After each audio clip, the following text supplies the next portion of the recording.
Në memorien e shqiptarëve, emri dhe figura Ismail Qemal Vlorës është gati një gjysmë perëndej, njeriu që shpalli pavarësinë e Shqipërisë pas 450 vjetësh pushtim nga perandoria osmane dhe u bë njëkohësisht kryeministri i parë i shtetit shqiptar. Konfirmoi edhe një herë rregullin se njerëzit e mëdhenj lindin në çaste të vështira. Rrallë ndodh në historinë e një kombi, vendimi personal i një njeriu të bëhet një herësh vendim për lindjen e një shteti. Ismail Qemal Vlora i la të gjitha për të realizuar këtë. La karrierën në Turqi, la familjen dhe pasurinë dhe nga Stambolli nisi udhëtimin drejt vendlindjes për të shpallur një shtet, duke u bërë edhe drejtuesi i parë i tij. Me sa lehtësi dhe vendosmëri njëkohësisht e përshkruan ai këtë moment në kujtimet e veta. Veziri i madh Qamil Pasha nguli këmbë të qëndroja për krah tit dhe më ofroi një portofol në qeveri. Në rrethana të tjera do ta kisha pranuar këtë detyrë të nderuar me kënaqësi, por tani një detyrë më e lartë më shtrëngonte ta hidhja poshtë. Nuk e kisha më vendin aty. E kisha tek atë im, të cilit ja kisha borxh t'i shërbeja deri në fund. Një kabinet në peshorën e farmacisë, një kryeministër, 10 ministri dhe 9 ministra. 5 antarë të kabinetit bashkë me zëvendës kryeministrin ishin nga veriu dhe 5 ishin nga jugu. 5 antarë të kabinetit, duke përfshirë edhe veten, ishin muhamedan dhe 5 ishin të krishterë.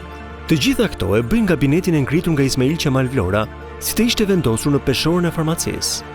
Vetë kryeministri muhamedan, zëvendësi i tij i krishter katolik. Më pas, ministri i brendshëm Mufit Libohova, Abdi Toptani, Mehmet Pash Dërralla, Mitat Frashri dhe 5 të krishterë, Lef Nosi, Luiq Kurakuqi, Petro Poga, Pandeli Cale. Por me kalimin e kohës, me prishjen e balancave politike, u prishën edhe ato fetare e krahinore, sidomos kur ministri i brendshëm u bë Esat Pash Toptani.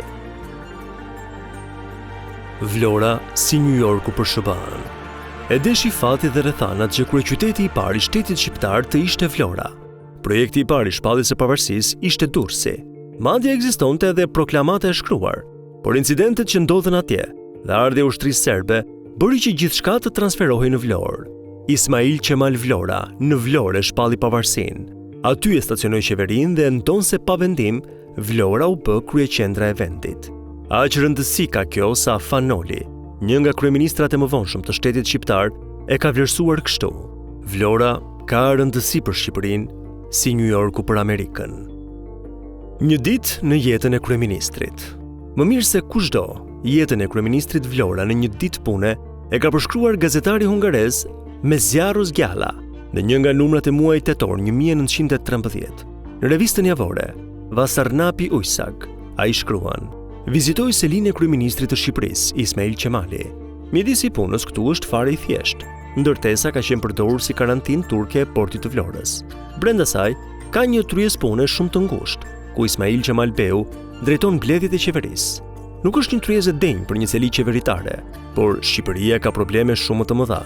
Ndërkaq, është gjenia e Ismail Qemalit që i bind njerëzit se duhet luftuar shumë.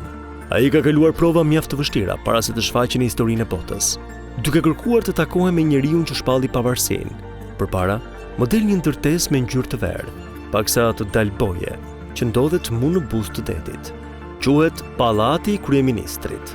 Vlora është një qytet interesant dhe në të njëjtën kohë i çuditshëm, që rrethohet nga baçe ullinjsh. Ajo nuk është larg Europës, është në Ballkan, por duket sikur të ishte në Azi. Sot, kur futesh në këto ambiente, i konfirmon menjëherë ato që përshkruan gazetari hungarez.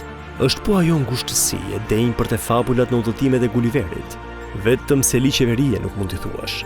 Por ajo godin, ato shkallë, ato dhomze, ato dritare, tregojnë më së miri brishtësinë e shtetit shqiptar që po lindte në atë kohë.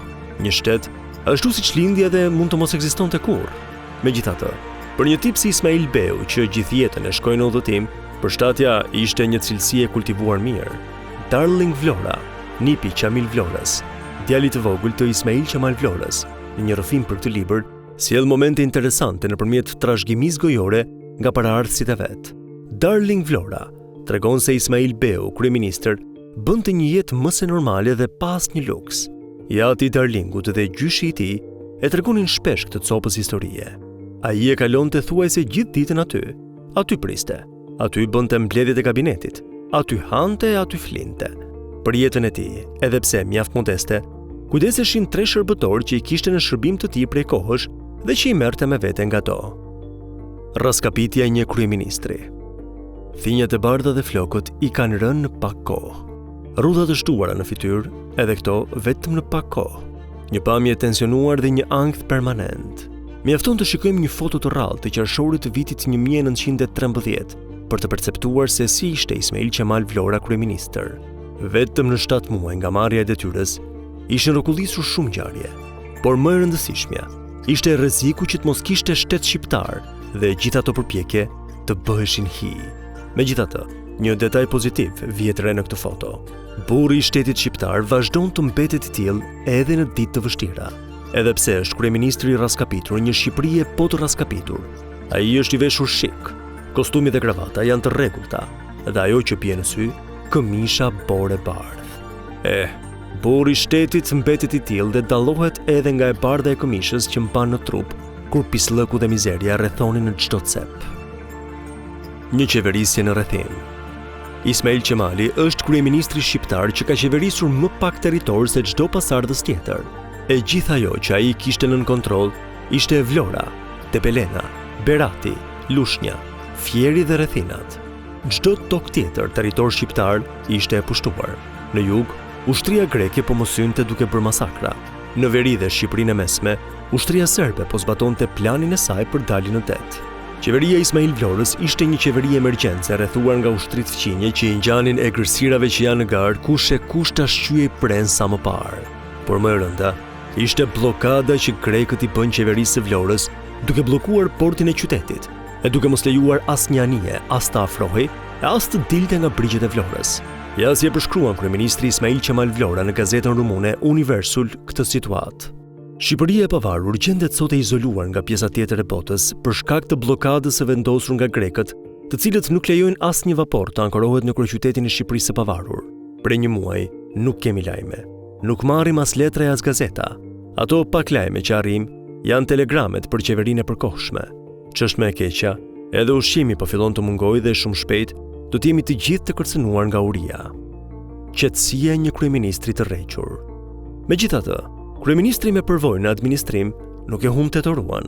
Ndoshta askush tjetër nuk do ta kishte të ruan ta quante veten kryeministër në këto kushte. Habia është e shprehur në një dëshmi nga Hëna Kulcyra, vajza e Ali Kulcyrës.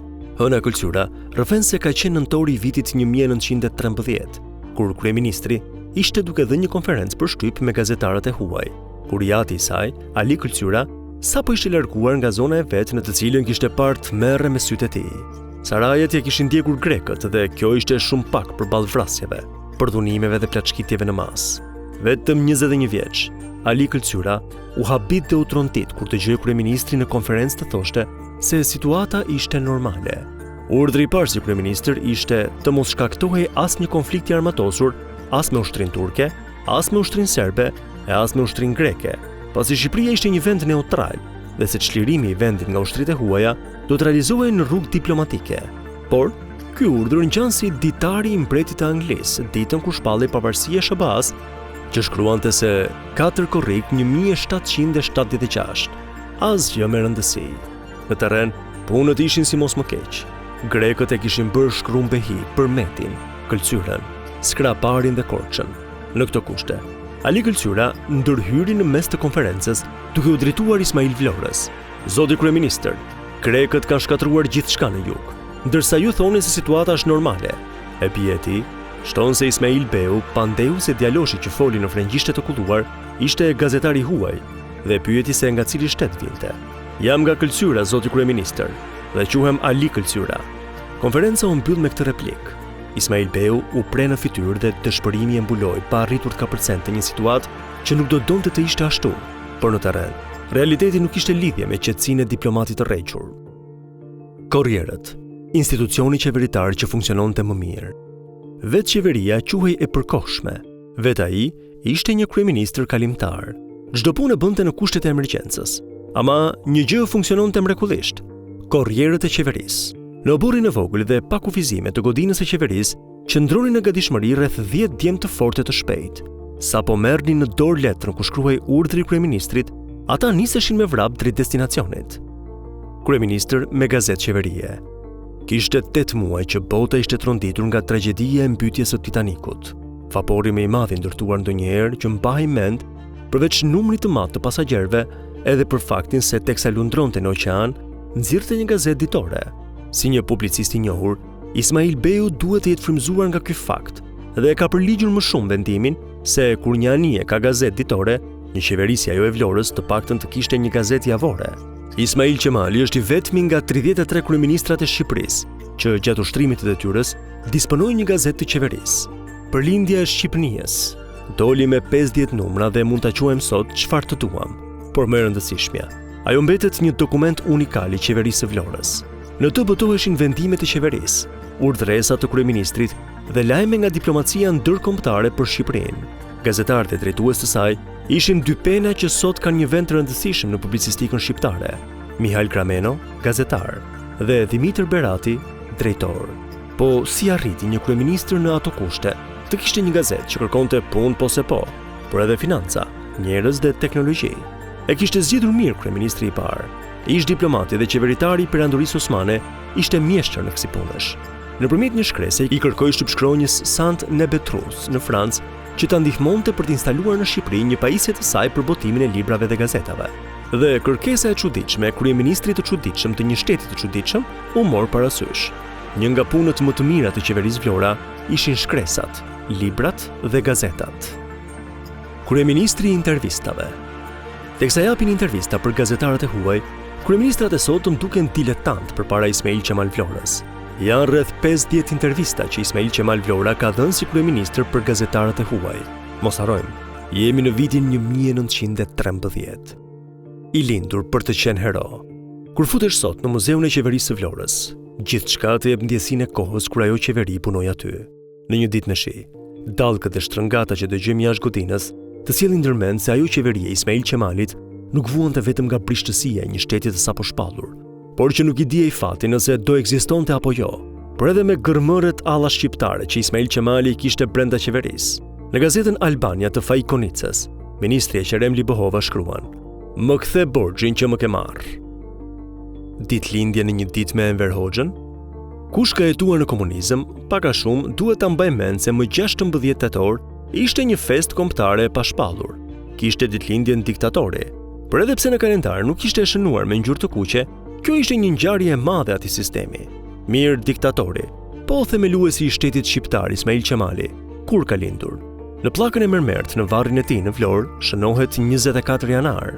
Darling Vlora, stërnipi i tij, këmbgul për datën 24 janar dhe nuk e beson 16 tetorin e Enver Hoxhës. Por janë disa fakte që në mos të mbushin mendjen të bëjnë të dyshosh. Në shumë tekste të historisë, sidomos në libra mësimor, është dhënë vetëm viti i lindjes, 1846. Në kujtimet e tij, Ismail Qemali thotë se u linda në muajin janar në Vlorë dhe nuk e shkruan datën e saktë. Natyrisht, ne nuk mund ta pyesim sot Ismail Beu nëse kjo që thotë është alla turka apo alla frënga. Në shumicën e librave të historisë dhe teksteve mësimore të kohës së komunizmit, për lindjen e Ismail Qemalit është dhënë vetëm viti, por më shumë e ngatron këtë historiani turk me origjinë shqiptare, Necip Alpan. Në studimin e tij për shqiptarët në Perandorinë Osmane, ai jep datën e vet të mbështetur në arkivat e Stambollit. Ismail Qemali ka lindur më 16 tetor të 1846-s, pra në një ditë me Enver Hoxhën. Por a mund të festoheshin në një ditë me diktatorin edhe ditëlindja e tij dhe ajo Ismail Qemal Vlorës? Natyrisht që jo. Duket si një hile komuniste që është mbajtur e fshehtë për 5 dekada, një element që për disa historian nuk i hyn kujt në punë, dhe për nostalgjikët do të thotë diversion. Çështje shqiptare. Të gjithë kundër Ismail Qemalit. Kryeministri i parë i qeverisë së parë la trashëgim edhe një cilësi të miqve, shokëve dhe politikanëve shqiptar, xhelozinë dhe inatet personale. Po të hedhim një sy listës së atyre që nisën ta urrenin Ismail Qemalin, do shqyejmë syt. Fajkonica, Mithat Frashëri, Abdy Lypi, Dervish Hima, Syria Vlora, Nexhat Libohova dhe armiku më i madh i tij ishte Esad Pash Toptani. Protesta e parë kundër kryeministrit të parë. Nuk i ka shpëtuar protestës së kundërshtarëve politik as qeveria e Ismail Qemal Vlorës. Në Durrës, Tiranë, Kavaj, Shijak, Peqin dhe Kruj Janë mbajtur tubime në shenjë pakënaqësie ndaj qeverisë provizore. Madje qeverisë i është dërguar edhe një ultimatum me 5 pika. Kërkesa më e rëndësishme ishte që Ismail Beu të jepte dorëheqjen. Kulmi i rebelimin ndaj qeverisë ishte një letër e Kristo Floqit, i cili mes të tjerave shkruan: "Jam nënpunës i qeverisë, por kjo s'do me thënë se s'kam të drejtë të flas. U drojta gjermësot që të mos gojas këtë qeveri, por duke parë se kjo qeveri s'ka as turpe as namustër, as di se ç'bën e as di se ç'punon, jo vetëm unë, po të gjithë shqiptarët kemi të drejtë të ngrihemi e t'i rrëfejmë detyrën që ka para kombit, dhe nëse se sjellim ndërmend se u harbua, ahere me shkelma dhe pas verkut ta hedhim në gremin." Kryeministri i parë, i dorëhequri i parë, në garën mes Edi Ramës dhe Lulzim Bashës në zgjedhjet lokale të vitit 2011. Kulmin e arriti një letër e hapur e shkrimtarit botror Ismail Kadare. Në mes të atij mishmashi alla shqiptar të një betejë që për 10 vota përfundoi në gjykat, Kadare u drejtua kandidatit Lulzim Basha, që më pas fitoi betejën mes shumë polemikave, duke u bërë kryetari i Bashkisë së Tiranës. Në rreshtat plot sqim dhe hidhti gjithashtu, Kadare i kërkonte Bashës të tërhiqej nga procesi gjyqësor dhe lëni në fuqi të fitores për kandidatin Edi Rama.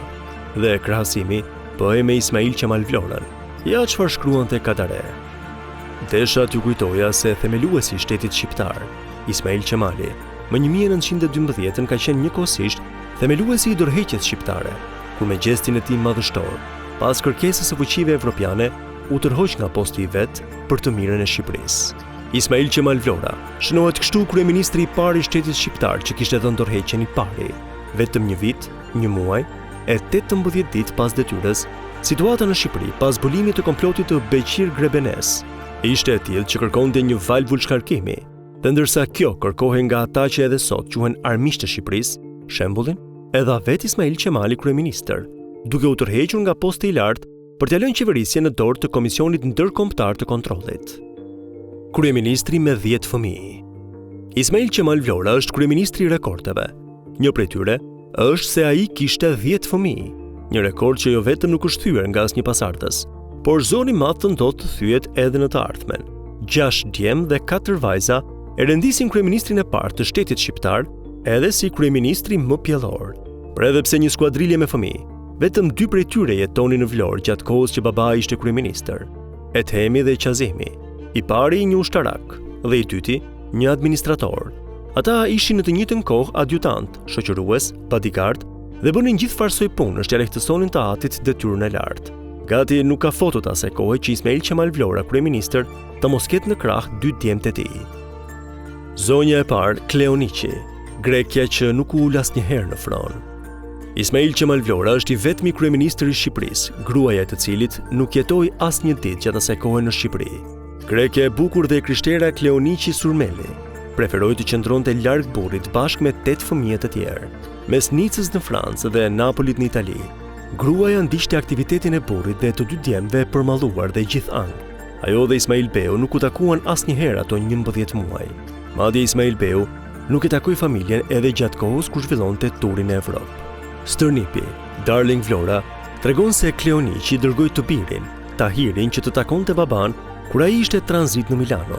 Ky ishte i vetmi takim me pjesën tjetër të familjes së Ismail Beut, ndërsa gruaja e tij vazhdonte të jetonte në Nankth për atë që ishte duke bërë burri i saj. Por asnjëherë nuk e ushtroi atë detyrë që sot ne e njohim me titullin Zonja e parë e shtetit shqiptar.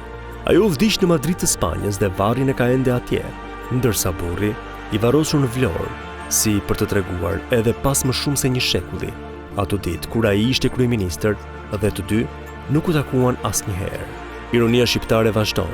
Si gruaja e heroit kombëtar Skënderbeu dhe gruaja e kryeministrit të parë të shtetit shqiptar i kanë ende varret në Spanjë. Mbetet ende në fuqi një urdhër i shkruar në letër, por jo i zbatuar. Ajo që kryeministri Berisha në janar të vitit 2013 bëri publik në një mbledhje qeverie për të sjellë eshtrat e Kleoniqit në Shqipëri, për ta varrosur bri burrit të saj. Kryeministri Berisha u bë i pari kryeministër që përmendi plot respekt emrin e Kleoniqi Surmelit dhe kërkoi që zyrtarët e Ministrisë së Kulturës të sillnin eshtrat e saj në Shqipëri për t'i varrosur në krah të bashkëshortit të saj. Por siç ndodh rëndom në Shqipëri, ngjarje të tjera më të rëndësishme pasuan dhe sërish Kleoniqi u harrua. Ashtu siç u harrua për gati 100 vjet të tjera nga ky shtet, familja e të cilës i solli vetëm dhimbjen. Pasuria e Ismail Qemalit. Djemtë e mi, Nuk bëra pasuri t'jalia trashëgim Shqipërisë, po ju lë një atë dhe amanet. Lam të mirë. Ngjan si ta kishte thënë John Adams dhe Thomas Jefferson, kjo që ka thënë Ismail Qemali. Jefferson shkroi tekstin e proklamatës së pavarësisë. Misia e tyre ishte e shprehur në 160 letra që shkëmbyen me njëri tjetrin. Të dy vdiqën në një ditë, më 4 korrik 1826, atë ditë kur festohej 50 vjetori i pavarësisë së SBA-s. Një vizionar që edhe në momentet e fundit të pushtetit dhe jetës nuk mendoi as pak për vete, por për shtetin shqiptar, një element që tregon se më shumë se sa një kryeministër. Ismail Qemali ishte një burr shteti. Mjaftojnë këto 3 fjali të fundit të shkruara nga dora e tij në tekstin e dorëheqjes për të konfirmuar madhështinë e tij. Ishte fati i Shqipërisë që kishte një njerëz të tillë në krye. Ndalohet përdorimi i mbiemrit Vlora. Imagjinoni sikur pasardhësve të George Washington në SBA të ndalohej përdorimi i mbiemrit. Mos u çuditni. Në Shqipëri kjo ka ndodhur me Ismail Qemal Vlorën, duke filluar nga Nipër, Mbesa, Stërnipër e Stërmbesa, për 50 vjet gjatë komunizmit ju ndalua përdorimi i mbiemrit Vlora. Dhe kjo madje nisi që në librat e historisë. Ndonse ai quhej Ismail Qemal Vlora, mbiemri Vlora u hoq dhe ai njihej vetëm si Ismail Qemali. Është e vërtetë që Qemal ai e kishte si një nofk dhe disa herë firmoste me të, por në asnjë rast ai vetë nuk e hoqi mbiemrin Vlora. Ndërkohë, në 50 vitet e komunizmit nëpër fjalor, enciklopedi, libra historie e të tjerë, mbiemri Vlora nuk ekzistonte. Aq e fortë u bë kjo sa edhe sot shqiptarët anë kënd botës e njohin Ismail Qemali. Nëse do bëhej një sondazh se kush është Ismail Vlora, jemi të bindur që mbi 90% e shqiptarëve do ngrinin supet. E megjithatë, kryeministri i parë i shtetit shqiptar quhet Ismail Vlora. Kjo tashmë është ndryshuar me vendim të posaçëm dhe në botimet e enciklopedisë Akademisë së Shkencave të vitit 2000. Fal publikimit të këtyre fakteve, kryetari i Bashkisë së Tiranës nga viti 2011 deri në 2015, Lulzim Basha, tregon për autorin e këtij libri se është kujdesur personalisht që në bazën e këtij monumenti, në lulishte në krah të bulevardit Dëshmorët e Kombit, të shkruhej emri sakt: Ismail Qemal Vlora. A dinte shqip kryeministri i parë? Ka shumë spekullime për shqipen e kryeministrit të parë të shtetit shqiptar. Gatresa për faktin se gjua shqipe ishte gjuhë që nuk shkruhej apo dashakësi kjo nuk dihet. Por ky debat quhet i mbyllur. Mjaftojmë të citojmë çfarë shkruhet në jetëshkrimin e tij në arkivin e Perandorisë Osmane në Stamboll. Shkruan turqisht, greqisht dhe frëngjisht, flet shqip dhe lexon latinisht. Një fund me komplot. Si fundi i qeverisjes së Ismail Vlorës, u bë shkak një komploti organizuar nga Beqir Grebeneja, nga Turqia. Majori shkoi në Vlorë i shoqëruar me 50 persona dhe sipas hetimeve të mëvonshme, synimi i tij ishte për të organizuar një kryengritje që të rrëzonte qeverinë e Ismail Beut dhe në vend të tij të vendosej Izet Pasha. Kjo do të realizohej edhe me mbështetjen e trupave të armatosura që do të vinin nga Stambolli. Por ndërkombëtarët e zbuluan shpejt këtë komplot. E arrestuan Beqir Grebenen dhe e dënuan me vdekje. Ka mjaft spekulime në këtë histori. Një prej tyre është se Grebeneja ishte i lidhur me kryeministrin. Kundërshtarët e Ismail Qemalit shkojnë deri atje sa ta akuzonin si pjesë e këtij komploti. Por kjo akuzë rënd ka pak logjik. Nuk ka asnjë rast të vetëm në botë që kryeministri në detyrë të bashkëpunojë me komplotist për të larguar veten nga detyra me synim për ta zëvendësuar me një tjetër. As pak e besueshme. Kryeministri i parë, dëshmori i parë. Duket si një profeci ajo që tha me gojën e tij Ismail Qemal Vlora në fjalimin e shpalljes së pavarësisë më 28 nëntor 1912. I drejtoi një lutje Zotit të Madh, që bashkë me bekimet e tij që i lëpitën e jap për të qenë të denjë të kësaj dite, të pranoj që këtë jetutje të jem unë dëshmori i pari i Ateut, ashtu siç pata nderin dhe fatin, që të jem i pari ta puthe ta bëj të valvitet i lirë, flamuri ynë në Ateun ton të lirë. Një hije e madhe dyshimi dhe misteri ka mbuluar vdekjen e Ismail Qemal Vlorës. Ndodhi në hotel Brufani në Perugia të Italisë, i caktuar nga qeveria italiane si rezidencë në pritje të takimeve me përfaqësues të qeverisë italiane, që e kishin kërkuar si përfaqësues për të shkuar në konferencën e paqes. Më hëngrën me të pabes, shfryu plaku duke e ndjer veten të izoluar. Kishte lajmëruar një konferencë për shtyp i ndjeri tradhtuar, por pasi piu kafe në mëngjesit, vdiq në sytë të birit në tavolinë. Historiani i njohur Bardosh Gaçe, në rrëfimin e tij për autorin e këtij libri, në dokumentarin Ismail Qemali që nuk kemi njohur, i jep detaje nga ato që ka thënë përpara se të vdiste pronari i hotelit italian. Ai është drejtuar të birit të vet duke i thënë: po vdes me një peng. Kryeministrin shqiptar ma helmuan këtu në hotel. Studiuesi Koli Xoci e përforcon këtë teksa publikon dëshminë e Fatushe Shedulës, sipas të cilës shërbyesja Ismail Qemalit kishte thënë: "Plakun patriot e kishin helmuar në kafene dhe pasi kishte pirë një kafe, i kishin filluar dhimbje të mëdha në stomak dhe e kishte thirrur më helmuan, e pas pak vdiq." Por si dhe çfarë ndodhi? Është nga ato histori të varrosura bashkë me kufomën. Por edhe pse kanë kaluar afro 100 vjet, detajet janë mbi tokë.